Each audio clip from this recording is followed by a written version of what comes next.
The top 5 Wall Street firms, Bank of America, Citigroup Inc., Goldman Sachs Group Inc., JP Morgan Chase & Co., and Morgan Stanley made $23.3 billion in profits in the first 6 months of 2009. Does that seem right to you? If you were already thinking that something was wrong, you'll be even more convinced in a moment. It Takes a Pillage is the title of a new book, Behind the Bonuses, Bailouts, and Backroom Deals from Washington to Wall Street. With me is the author, GRITtv regular, Nomi Prins. She worked for years as a managing director for Goldman Sachs and an analyst for Bear Stearns. Now she's a senior fellow at the think tank Demos and the author of this great new book. Thanks for coming in. Thank you.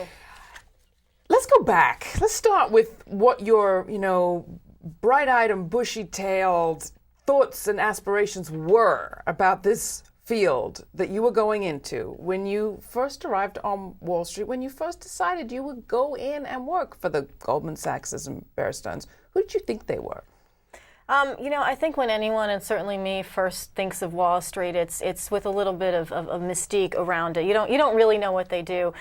Most people don't really know what they do, and people even after they work there don't really know what they do. But at the time, it was a way to get a paycheck. I mean, the first thing I wanted to do was come to New York, actually, and completely not. I had no interest in being a banker. I didn't know what they did, but it was a place where I had a math degree and I knew how to program and I knew numbers, and so that was a place to get a job. And then from that, you kind of get taken in with, and I did this sort of aura of it, and also to some extent there's an intellectual satisfaction there, which is completely divorced from how what you actually do impacts anyone else, because you don't really think about it. And even as you start to rise, you kind of, and I got a little bit caught up in that game for a while, that if this guy's getting this bonus or this department or this accolade, then how come I'm not? And sort of it awakens your most competitive, evil, dark kind of drives, and you get sucked in. At the same time,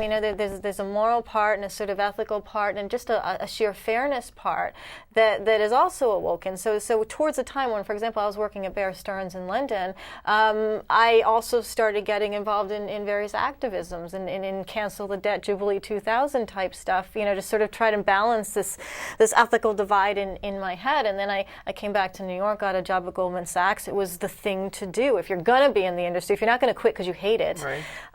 It has this premierness about it. And I think even when I took the job, a part of me was really afraid that these people were a little bit too cliquey and culture-y and sort of scary individuals. And is that what you found out? And that's definitely what I found out. It's sort of like the minute you walk in, there's sort of this pit in your stomach, and you're like, okay, I did it. I'll try and continue, but at the same time, you're like, this is absolutely not for me at all. And I wasn't there that long. I was there a little less than 2 years. But during the time, and I remember even as I was interviewing, Lloyd Blankfein, who's now the CEO of the company, took me aside and said, Nomi, look at our trading floor.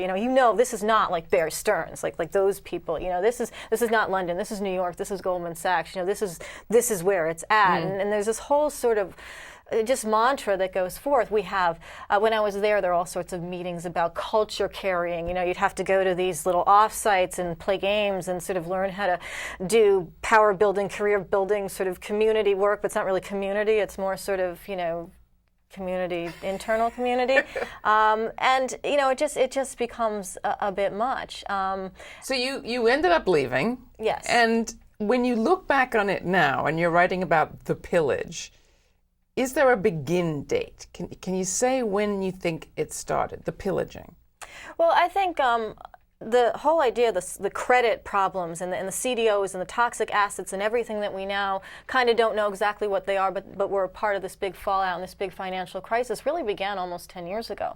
And part of it began when the banking industry was deregulated. Banks started this whole competitive drive that's internal to get your bonus and to argue for the money becomes an external drive for banks to merge and acquire and become bigger and have their leaders become more powerful. And you do that by having products and issuing securities that make money. And the things that make the most money on Wall Street are generally the things that are least transparent. You kind of don't give away the game. And so what was happening was there were these things called CDOs, collateralized debt obligations, which is really just a word for a suitcase of stuff.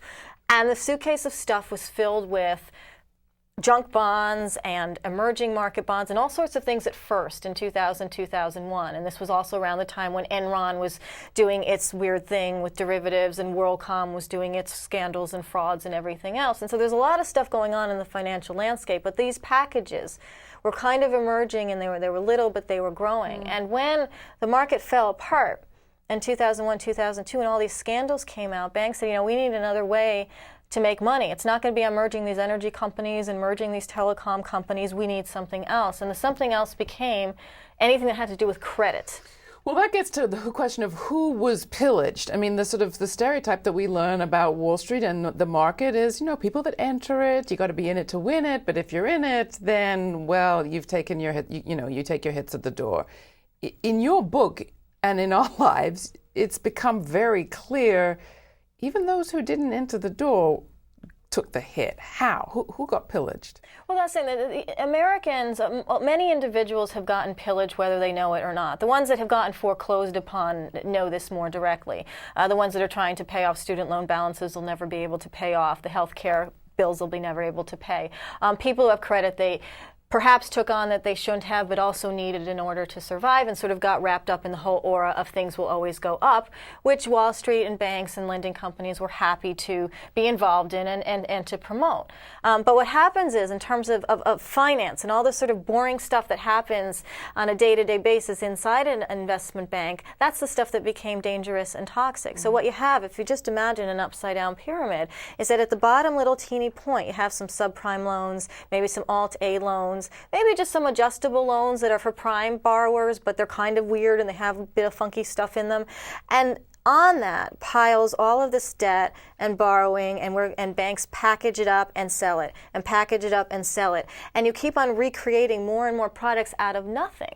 A friend of mine at Goldman, who was a partner at Goldman, actually went over to Morgan Stanley in a senior position there before the fallout, said to me the finance is really the only area out there in which it is predicated on the creation of absolutely nothing.